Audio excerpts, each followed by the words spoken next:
Olá, me chamo Rafaela Ximenes, sou aluna do curso de Pedagogia da FATENE e venho mais uma vez apresentar uma aula para a disciplina de estágio do ensino fundamental. E hoje nós vamos ter a aula de literatura. Então, como nos outros vídeos, nesse primeiro momento eu vou estar falando um pouco como vai ser a questão das aulas, e aí no segundo momento eu vou explicar um pouquinho da disciplina e como vai acontecer, como vai ser realizado, que momentos os alunos vão fazer tais atividades, etc. Certo? E aí, como eu falei, a disciplina hoje é de literatura, certo? Como é que vai ser o assunto, né? O assunto, a temática dessa disciplina. Nós vamos estudar um pouquinho sobre o que é a literatura, as figuras de linguagem, as crônicas. Vamos aprender um pouquinho sobre o barroco e sobre o modernismo no Brasil.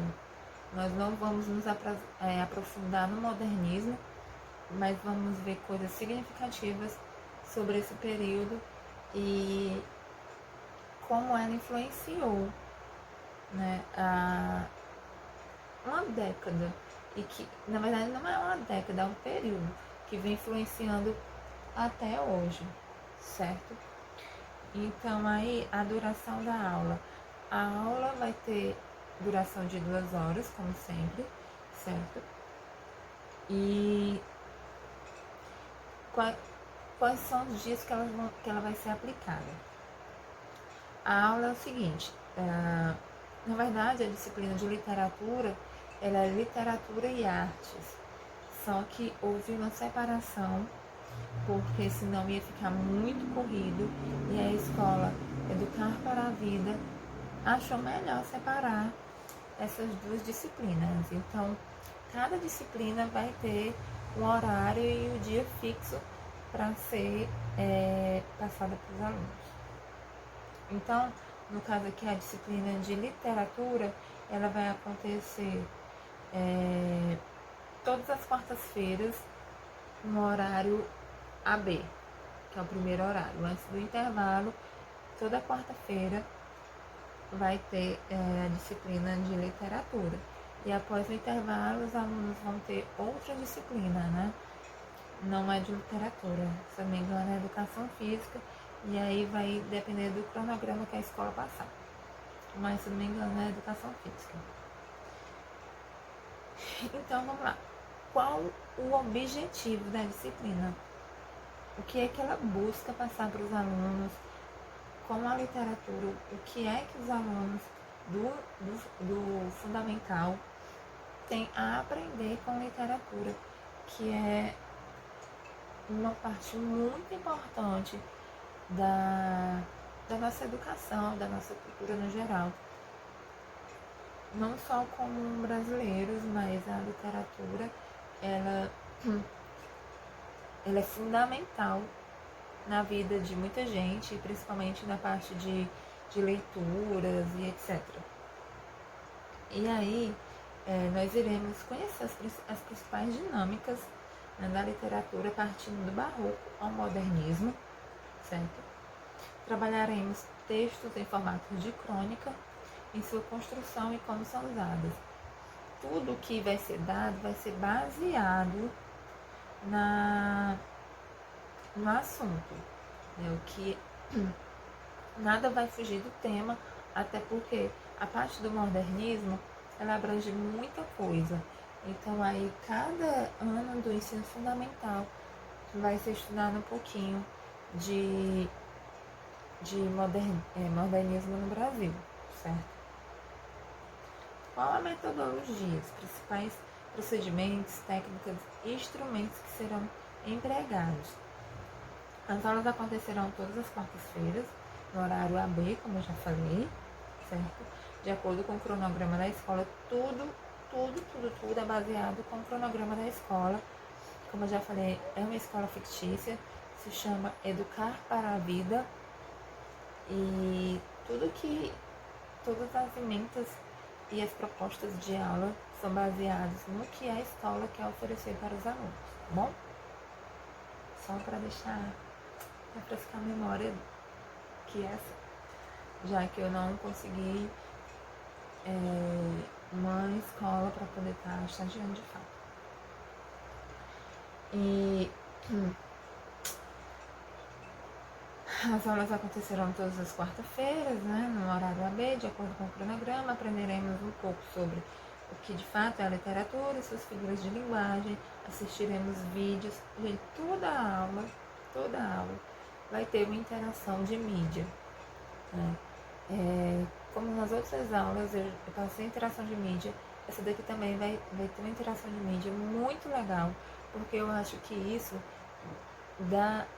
dinamiza a aula, para um pouco de ficar só professor e aluno, até porque são como o português, a língua portuguesa, a literatura é uma disciplina muito teórica, tudo é muito teoria, é muito pouca prática. E quando acontece a prática, também é teórica, né? E aí eu acredito que as utilizações de mídia, em geral, mídia audiovisual, todo tipo de mídia que o professor possa usar nessa disciplina é válido para poder prender um pouco mais do interesse do aluno, né? Lembrando que criança gosta de brincar, gosta de correr, né? Ela pouco se interessa para estar lendo, então é de fato necessário para que eles aprendam, consigam ser prendidos a sua concentração. E aí nós vamos assistir os vídeos que retratam um pouco o barroco, como ele é fundamental na importância da construção.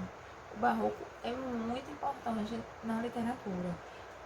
Na verdade, o barroco ele é importante em várias junções, né? Desde a arquitetura, desde a formação de um objeto arquiteto, um objeto decorativo ou qualquer outro meio do barroco, como na literatura também. Ele tem uma força muito grande. E aí nós vamos ver um pouquinho do vídeo que fala de como surgiu, de onde ele vem, o que de fato é o barroco, certo? E nós também vamos trabalharemos na construção de formatos de textos. Como eu falei, nós vamos ver um pouco de crônica. Então, nós vamos construir textos para o jornal da escola. Como na Semana da Poesia, lá na disciplina de língua portuguesa, só que lá nós vamos fazer textos para uma semana, né? Vamos fazer poesia para um evento. Aqui não, aqui os alunos eles vão fazer textos para o jornal da escola. Claro que tudo isso é sobre minha supervisão, né? Para a gente ver o que é que os alunos estão escrevendo, ver o que interessa a eles. E isso também serve para estar incentivando a leitura e a escrita, que é o que a literatura quer passar, certo? Nos textos serão abordados temas livres, as crianças vão poder escrever do que elas gostam mais, né? Do que elas se atraem mais, o que chama a atenção, pode ser joguinho, pode ser uma viagem, elas vão conseguir escrever o que elas se sentem à vontade e o que elas gostam. Esse é o intuito também, porque eu acredito que tudo muito forçado, preso demais, o aluno perde o interesse. Então, a nossa intenção é fazer que ele se prenda o máximo possível para que todos os textos sejam legais, sejam coerentes. E isso é muito importante, porque às vezes é no texto que a criança abre o coração, abre o sentimento delas. Então, não que estejamos esperando, mas a vida da criança, na verdade a vida do ser humano é cheio de altos e baixos. E às vezes a criança pode estar passando por algum problema e os pais não sabem, a gente não sabe. E através da escrita, do desenho, de qualquer forma de manifestação que ele se sinta livre e à vontade para fazer, sem recriminação, sem achar que vai ser repreendido por isso, é uma forma dele se libertar. E isso pode vir ajudar se no caso algum aluno estiver passando por esse tipo de problema, certo? E aí daremos início ao aprendizado sobre o modernismo no Brasil e as situações nos dias atuais. Como eu falei, o modernismo é muito importante para a construção social de todo o nosso país. Então, na verdade, do mundo, né? Depois do modernismo aconteceu muita coisa e vem acontecendo porque a gente ainda vive na Idade Moderna. Mas nós vamos aprender aqui um pouco, até como eu falei, o modernismo ele é bem extenso e aí vai ser dividido para os outros anos do ensino fundamental, tá bom? Então aqui no material confeccionado, construiremos textos esporádicos para a formação do jornal do ensino fundamental. Isso trabalhará a fixação das crônicas com a boa capacidade de construção de textos divertidos e dinâmicos. Então é como eu falei, a leitura, a construção do texto, ele vai ajudar muito na formação da escrita, né? Como os alunos conseguem escrever determinadas palavras, ou então como eles conseguem construir frases. E outra coisa muito importante é que na construção desses textos, novas palavras vão surgindo, né? Palavras que não são usadas no cotidiano do aluno, da criança. E aqui a gente pode aprender novas palavras, né? Utilizar para que o texto fique um pouco mais inteligente, ou então para que o texto fique um pouco mais diferenciado. E aí nós podemos ter essa descoberta, né, também de novas palavras e um vocabulário um pouco mais rico, um pouco mais seletivo, que é isso que a gente precisa. Na verdade, a gente precisa trabalhar uma intelectualidade das crianças que elas possam não ficar na mesmice, elas possam ser além do que elas vivem, né? Palavras que possam, que tem um outro diferencial, que tem uma elegância, digamos assim, mas que ela traga um propósito do que ele está querendo dizer, certo? Só um minuto. Acabou. E aí, eu acho de suma importância, muito fundamental, a gente construir, a gente implantar novas palavras no vocabulário dessas crianças. Embora saibamos que algumas palavras só existem no dicionário porque não são utilizadas no dia a dia, mas é um propósito a ser explorado, né? Eu acho que é de muita importância para o aluno. E aí, atividades previstas. As aulas serão formadas de formas teóricas, com práticas em sala, na leitura do paradidático e na construção de texto. Sobre o paradidático, foi abordado, na verdade foi adotado, um livro que, é um clássico da literatura brasileira que se chama Cortiço.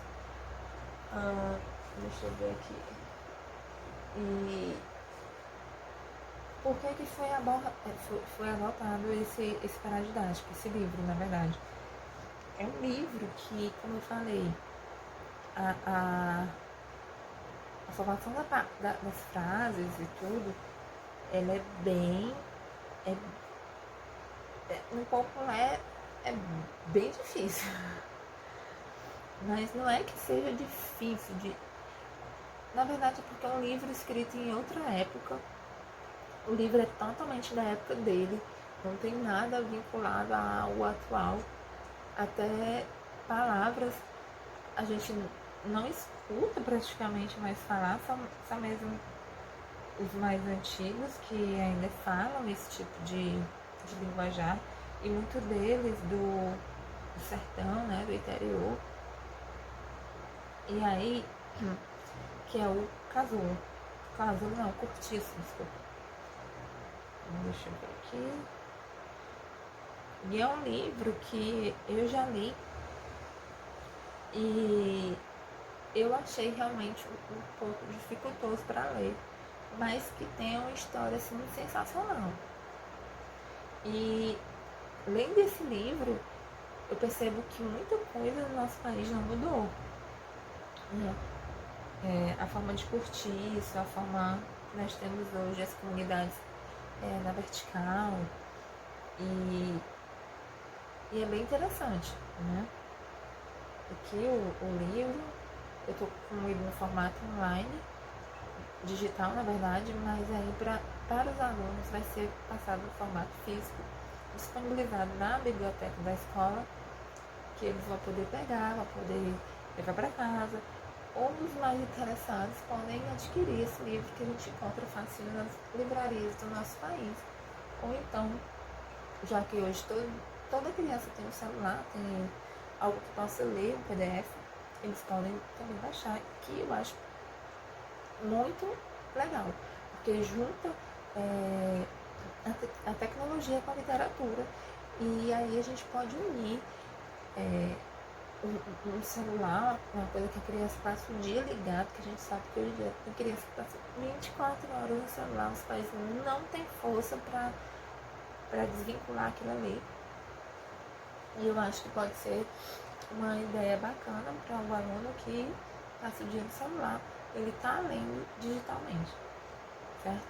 E aí nós vamos trabalhar em cima desse livro, o Cortiço, que, como eu falei, tem uma leitura um pouco mais diferenciada do nosso cotidiano, mas que não é difícil a compreensão.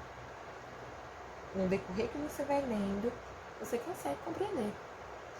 E eu vou até confessar que eu lendo esse livro, consegui ver coisas assim, nossa, isso acontece aqui, isso acontece ali, isso acontece, né? E isso é no século XIX, se não me engano. Agora eu tô meio esquecida. Mas o cortiço, ele é bem legal. Vale a pena, mesmo com as dificuldades, que eu também tive dificuldade em algumas palavras da compreensão, mas ele é bem interessante. Não é à toa que é meu clássico, certo? E aí, os resultados esperados, nós esperamos abranger o conhecimento literário dos alunos, né? Direcionar tudo isso, tudo o que a literatura tem para oferecer para os alunos, e desmistificar que ler é algo ruim. Embora a gente saiba que muitas crianças não gostam, como eu falei, é chato, dá sono, dá não sei o que, dá não sei o que, não sei o que. Mas eu também acho que tudo isso é a forma como os alunos são apresentados a esse tipo de dinâmica. Eu apoio muito a leitura enquanto a criança está na primeira infância, tipo, a historinha antes de dormir. Eu apoio. Eu acho super fundamental e importante, porque além de tá sendo passado para aquela criança uma história, um conto, né? Tem o envolvimento do pai, da mãe, do responsável com aquela criança. Então, eu acho isso muito importante, certo? E aí, aqui a descrição. As aulas acontecerão em sala de aula com material físico e online, como eu falei. Nós vamos utilizar material físico, que é os materiais disponibilizados pela escola, e vamos utilizar as mídias. Como eu falei, nós vamos ver. Toda aula vai ter um pouquinho de mídia. E essa mídia é tentada, na verdade não é tentada, essa mídia é trabalhada da forma mais dinâmica possível para que consiga prender a atenção do aluno, para aprender toda aquela vontade que ele tenha, que foi perdida durante a aula, durante o meu momento de fala para com eles, tá bom? E aí, a bibliografia, que eu vou botar aqui no material impresso, quando a senhora for olhar, é só copiar o link e colar lá na barra de pesquisa do Google, tá bom? Então, nós vamos para o lanche e na volta eu vou dar aula. Joinha? Até mais.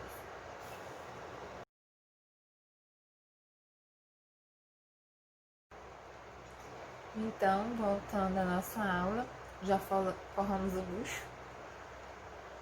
Vamos aprender um pouquinho sobre literatura, o que é literatura, certo? A literatura, ela vem do latim, que significa litera. Aliás, do latim, que é litera, que significa letra. É uma das manifestações artísticas do ser humano, ao lado da música, da dança, da escultura, da arquitetura. Ela representa comunicação, linguagem e criatividade, sendo considerada a arte das palavras. Olha só que legal, que chique. Trata-se, portanto, de uma manifestação artística em prosa ou verso, muito antiga, que utiliza das palavras para criar arte, ou seja, a matéria-prima da literatura são as palavras, tal qual as tintas é a arte do pintor, certo? Eu vou ler aqui uma citação muito legal, que ela diz assim, entre aspas: a literatura é assim a vida, parte da vida, não se admitindo possa haver conflito entre uma ou a outra. Através das obras literárias, tomamos contatos com a vida, na sua verdade eterna, comuns a todos os homens e lugares, porque são verdades da mesma condição humana, fecha aspas.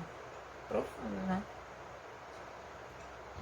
E aí, qual a função da literatura? Para que serve a literatura? A literatura, como eu falei, é uma arte representada por recriação da realidade produzida das maneiras artísticas, ou seja, possui um valor estético, dando ao autor utilizar das palavras com um sentido conotativo, figurado,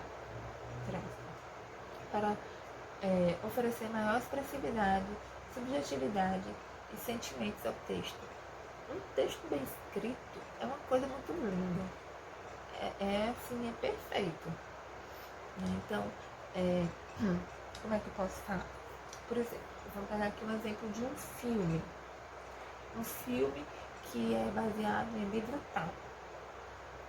Quando você lê, na verdade, o mais indicado é você ler primeiro o livro, depois você vê o filme, certo? E aí, quando você lê um livro, ele tem toda aquela desenvoltura. O autor, ele tenta te fazer viajar naquela ideia que ele está passando ali naquele livro, certo? É você conseguir imaginar tudo que está acontecendo. É como eu falei antes no intervalo, quando eu estava lendo o Cortiço. É tão detalhadamente que eu conseguia sentir o cheiro, o suor das pessoas trabalhando ali naquele cortiço, naquele sol do Rio de Janeiro, em pleno verão. As pessoas cansadas, saindo da fábrica, eu consegui sentir todo o cheiro. Eu consegui ouvir as mulheres gritando de uma coxia para outra, lavando roupa e tal, como ele retrata, o autor retrata. Eu consegui ver o vendeiro roubando a sua clientela, né? A cara dele assim, achando que tá assim por cima da carne seca. E isso é fantástico, você poder conseguir ver uma obra desse jeito. É maravilhoso. Então, é isso que o texto aqui está falando. É uma junção de palavras, de sentimentos que o leitor ele consegue viajar, ele consegue entrar no livro e é isso aí, certo? Gêneros literários. Os gêneros literários são categorias da literatura que englobam diversos tipos de textos literários, certo? Segundo a sua formação e conteúdo. Aí temos o gênero lírico, que possui caráter sentimental com presença do eu lírico, por exemplo, as poesias, ondes e sonetos. Já o gênero narrativo possui as características narrativas, ou seja, envolve o narrador, uma pessoa contando a história, como tem um outro livro que eu estou lendo. Esse livro também é digital, mas ele já é atual, um livro mais atual, e não é um livro da literatura brasileira, mas ele é um livro de gênero narrativo, porque tem um personagem contando a história. É assim, a pessoa conta a história do que aconteceu e ao mesmo tempo vai passando os fatos, como se você estivesse lá vendo tudo e aí volta para a pessoa narrando alguns fatos mais importantes, certo? E tem o gênero dramático, que possui um caráter teatral, ou seja, são os textos para serem encenados, por exemplo, tragédias, comédias e farsa. O que a gente pode dizer que seja esse texto aqui? É um roteiro, por exemplo, um roteiro de uma peça, um roteiro de um filme. É um gênero dramático, que a pessoa vai utilizar aquele texto ali para poder fazer encenação de uma peça de teatro. Não é legal? E aí, pra gente não se aprofundar muito, porque é que nem o modernismo, é bem extenso, e nós vamos ver outras coisas também. Então, para não ficar muito grande, nós vamos agora aprender um pouquinho sobre figuras de linguagem, certo? O que é a figura de linguagem? Também conhecida como figuras de estilo.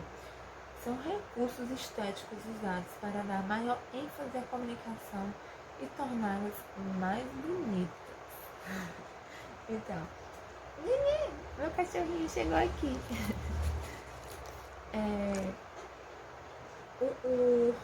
Agora eu me desconcentrei. O livro Cortiço, ele tem muita figura de linguagem, porque na verdade tudo isso daqui, tudo a literatura, o que nós vamos aprender aqui, tem muito a ver com esse livro Cortiço. Depois eu lendo, estudando um pouco sobre o que de fato é cada item da aula, eu disse, poxa, não tinha livro melhor para falar sobre literatura do que o Cortiço. Então aí, aqui são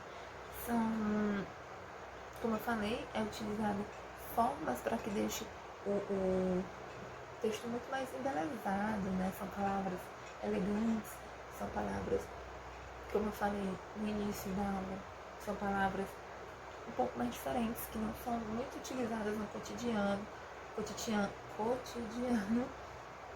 e que elas tornam o texto bem mais intelectual, bem mais fascinante, né? Então, tudo isso, a figura de linguagem, ela é utilizada, certo?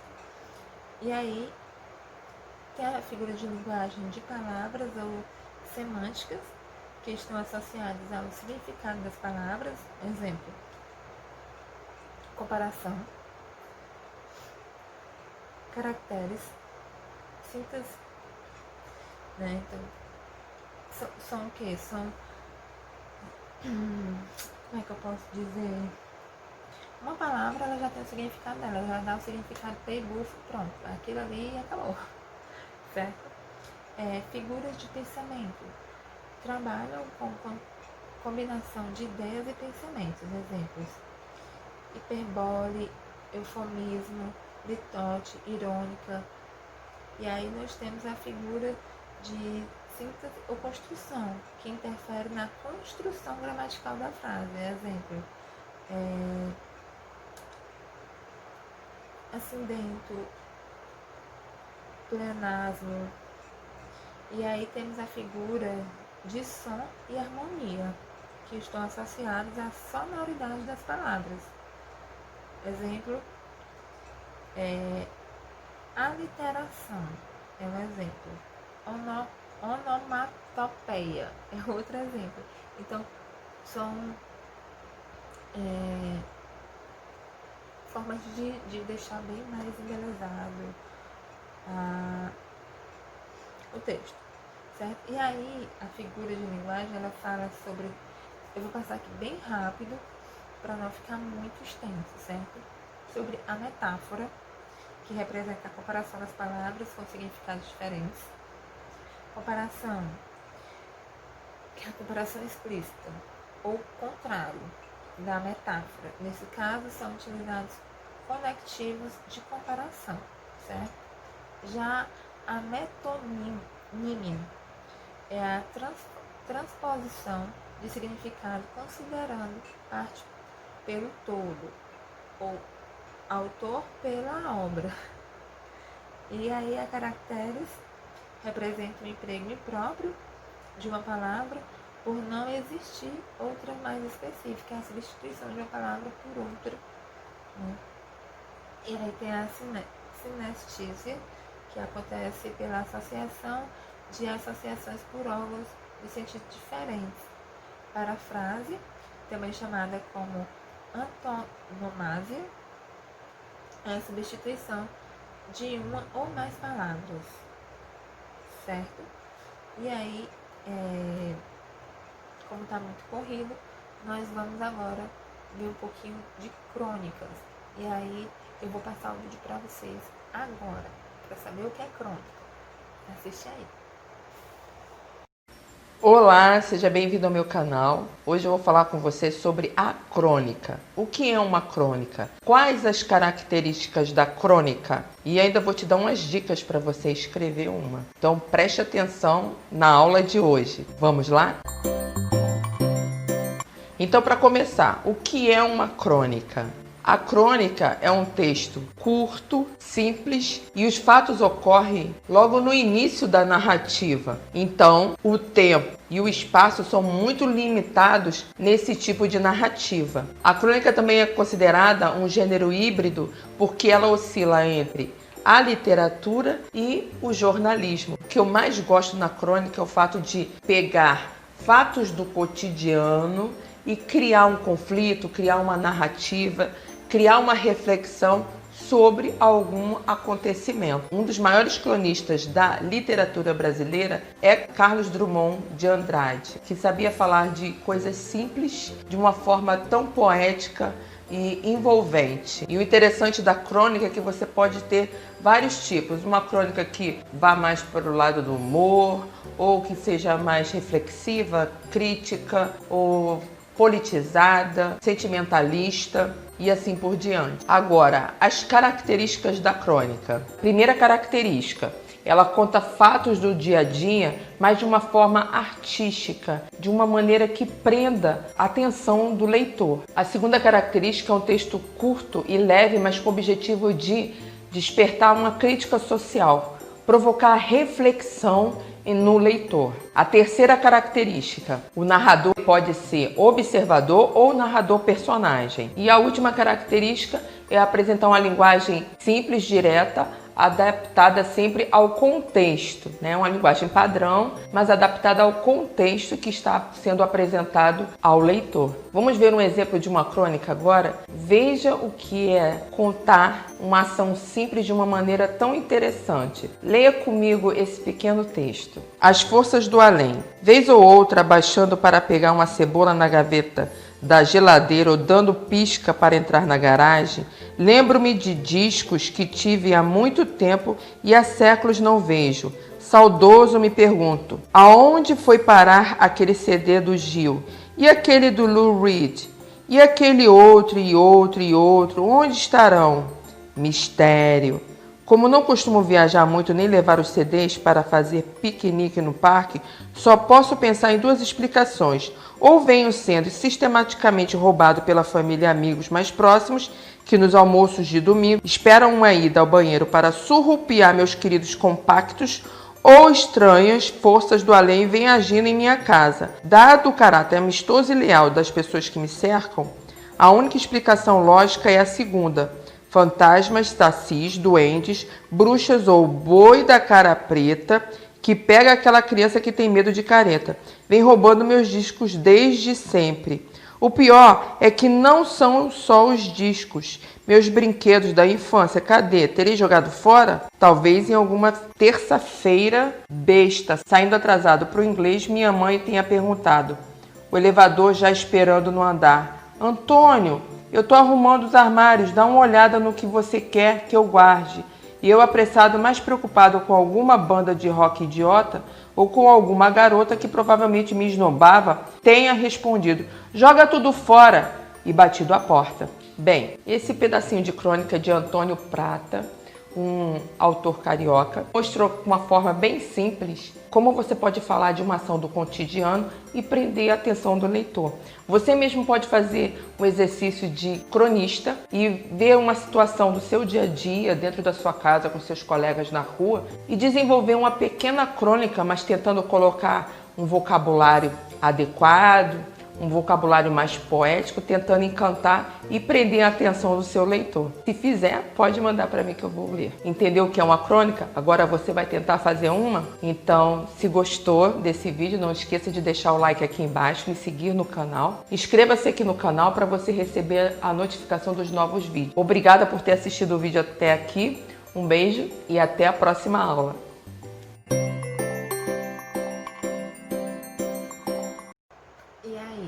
O que achou do vídeo? Legal, né? Então, para dar continuidade, nós vamos falar um pouquinho sobre o barroco. O que é o barroco? Que eu já falei tanto aqui que ele é fundamental para a estrutura social, cultural, tudo no alto do nosso país. Então, o barroco nada mais é do que um estilo que dominou a arquitetura, a pintura, a literatura, a música, a Europa, o Brasil, o mundo, certo? Ela é muito importante, muito importante. E aí ela surgiu no final do Renascimento e manifesta-se através das grandes ostentações, né, e extravagância entre os grupos beneficiados. As principais características do barroco: arte rebuscada e exagerada, que a gente vê muito hoje, tá? Principalmente, um outro ponto do barroco que eu acho que agora eu fiz uma análise. A moda. Você vê que tem umas modas assim bem extravagantes, né? Pois é, tudo isso faz parte. É a valorização de detalhes. Então, quando a gente vê aquela obra, por exemplo, um quadro com pequenos detalhes, um quadro fascinante, que você fica assim parada na frente e fica, meu Deus, que quadro é esse? Que perfeição! O barroco, certo? O daoísmo e as contradições, obscuridade, complexidade, sensualidade, o barroco literário, quantismo e conceptismo, certo? A arte barroca, ela vem da Europa, né, como todas as outras coisas, a maioria das outras coisas que vieram para o Brasil. Ela vem da Europa. E aí teve início na Itália. E aí se desenvolveu em vários países, na pintura, na arquitetura, na escultura, na música e na literatura. Esses pontos foram os que mais puxaram do barroco, certo? E aí eu gostaria muito de passar aqui na pintura como os detalhes realmente muito importantes para o barroco. Não sei se vai dar para ver.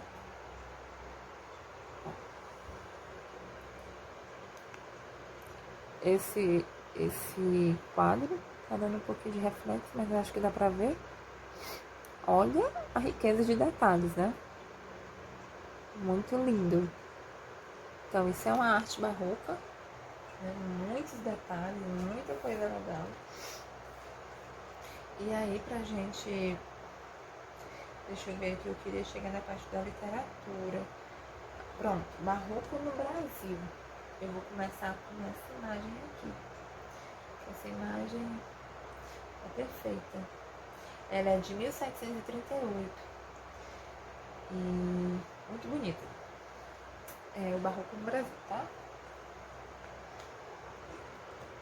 Vai dar pra ver. Olha a perfeição, os detalhes dessa arte.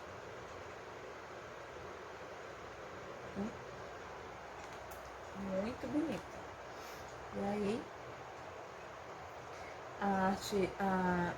o barroco entrou aqui pelos jesuítas, certo? No século XVI, mas só no século XVII que ela generaliza.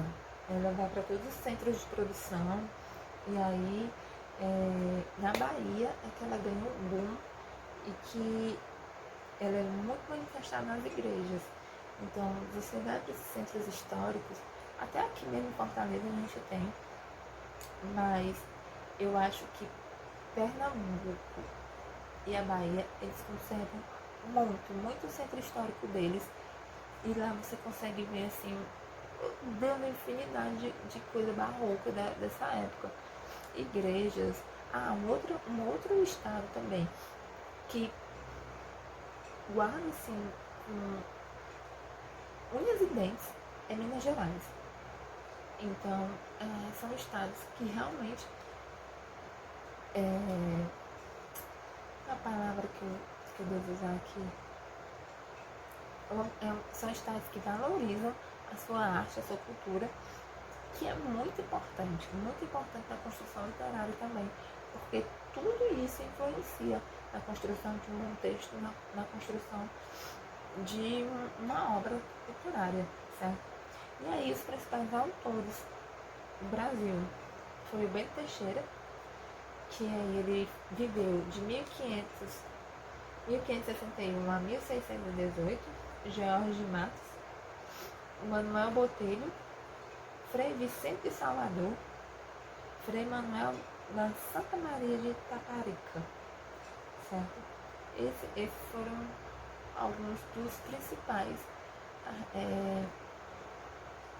autores do estilo barroco no nosso Brasil, certo? E aí, nós vamos ver um pouquinho do modernismo, um pouquinho sobre o modernismo no Brasil.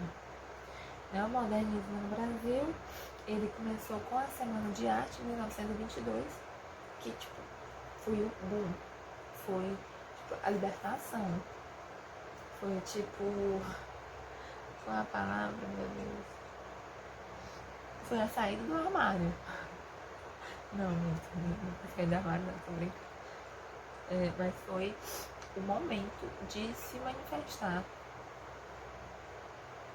para a revolução da arte no geral, tá?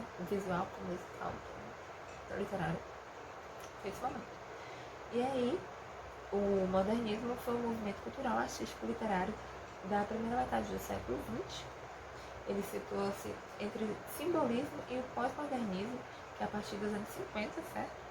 Havendo ainda estudiosos que consideram o pré-modernismo na escola literária. O contexto histórico do modernismo surge no momento de insatisfação política no Brasil. É que nem alguns grupos musicais